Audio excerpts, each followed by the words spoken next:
And finally, the last part of this segment, Brian Windhorst actually revealed the truth about the new CBA, in which the true number is about only 10 players can actually earn the Supermax in total. You guys check it out, and every once in a while, I'll check in. The reason that rule exists is they don't want somebody to get their first max contract and then force a trade. Right.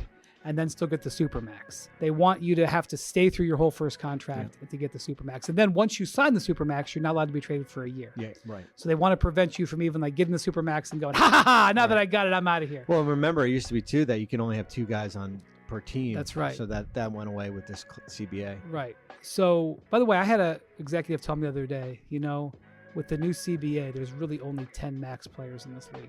Yeah, I mean, that's a good point. I mean, there's certainly circumstantial max. Right. Like, no offense to Paul George in Philly. Right. I mean, I think that's kind of a circumstantial based on based on everything that happened there. And but yeah, there's probably a handful of guys. Yeah, but I would thought Luka was on that list. Yeah, I thought too. So it is what it is. As more off seasons continue to go by, the players are starting to wake up on how this overall landscape is really going to turn out. And if you're outside of the top 10 to top 15 players in the NBA, guys like Julius Randle, Jimmy Butler, along those tiers, they're really the ones that are going to get hit hard the most.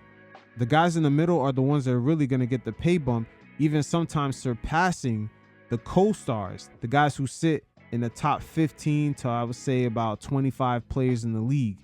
This situation played out with Emmanuel Quickley. Today, he has a larger contract by a few $1 million over guys like Julius Randle.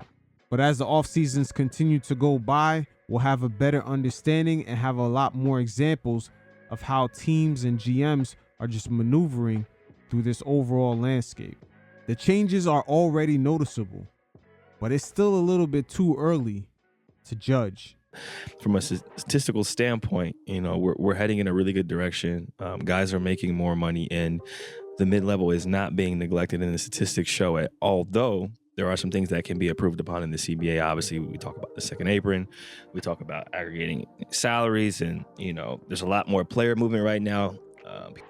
No, CJ, there's not a lot more player movement. There might be player movement among the mid-level guys, but as far as the top guys, only Paul George in recent years really is the only one that hit free agency.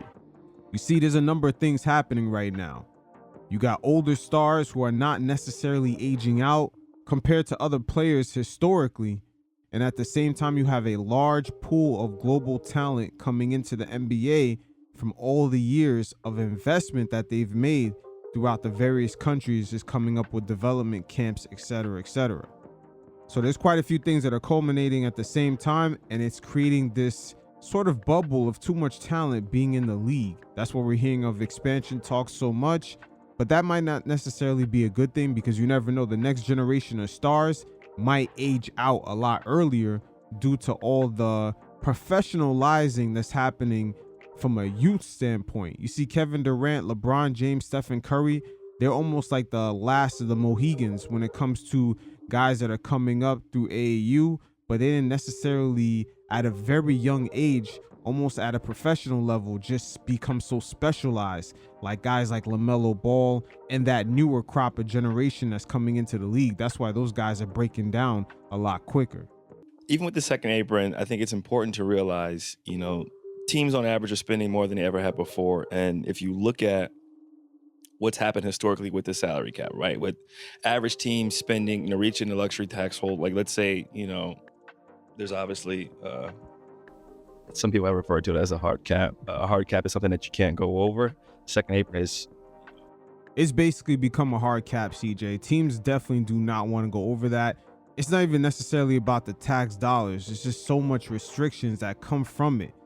And in a way, it gives owners an excuse not to pay people. We've seen Luka get traded because of the cost that would happen around his contract. Not necessarily his contract is the reason why the Mavericks got rid of him. They just weren't confident in giving him the money and then spending extra money of putting a competitive team around him and paying luxury tax every single season, while at the same time being reduced to how they can improve the team going from year to year. God forbid that they get an injury it'll be very hard to replace certain key guys, because if you go over the second apron, you're restricted on what players you can actually pick up, the way you could do trades, no more 2-for-1s, salaries have to match exactly to the T, and also your first round picks 7 years out get pushed back to the end of the first round. So this has basically become a hard cap, and in a way the owners, they sort of worked it out with the players where it looks good on paper. They get 53% of the revenue, but under these new CBA rules, we've seen it comes with a lot of restrictions. The 65 game rule, which is also attached to individual awards like MVP and all NBA team selections, which those awards are also tied to players getting certain Supermax deals. Tyrese Halliburton so far was one of these guys that almost fell victim to not getting a max deal because he came down with an injury, and we've seen him almost risk his career in order to get paid. These were not stipulations that were going on in the last CBA.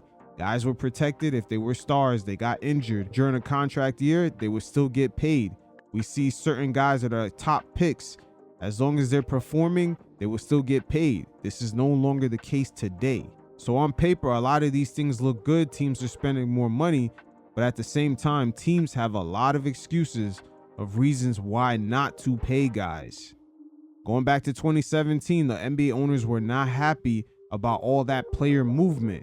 So they aligned the contracts in a way where players would have to sacrifice money if they wanted to leave teams. And players still ended up making that choice, which cost these teams a lot of money.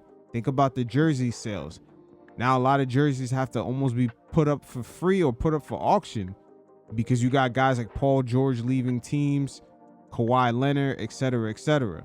So player movement has not been good business for the NBA owners, and they have slowly crafted out player movement in this new CBA, as well as reasons why not to pay guys. You know, there's problems that players are having right now with, you know, being in contract years and their minutes being changed or being receiving DMPs consistently. So like there's a lot of issues.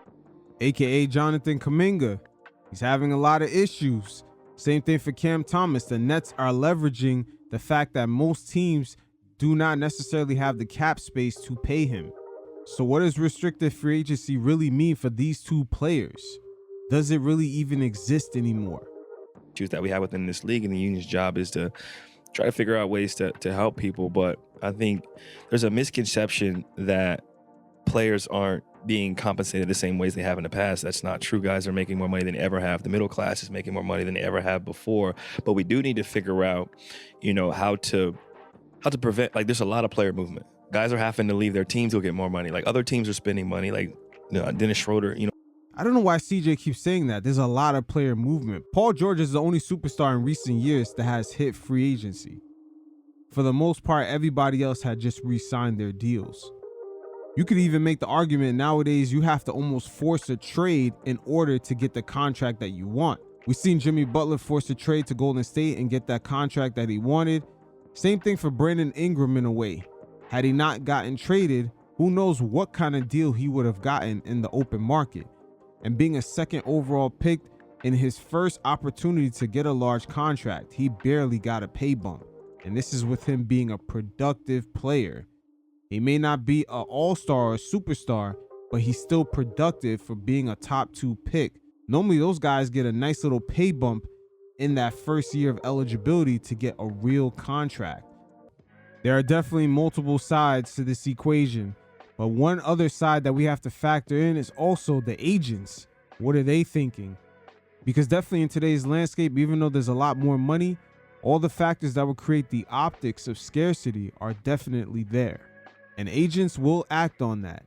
As we'll hear from the leader of Clutch Sports, LeBron's right-hand man, Rich Paul, as he spoke on the Brandon Ingram situation and how he had to get him traded in order to get a deal because they were not sure if there was something available in the open market. Again, keep in mind, we're talking about a second overall pick who's still productive, putting up 20 plus points per game.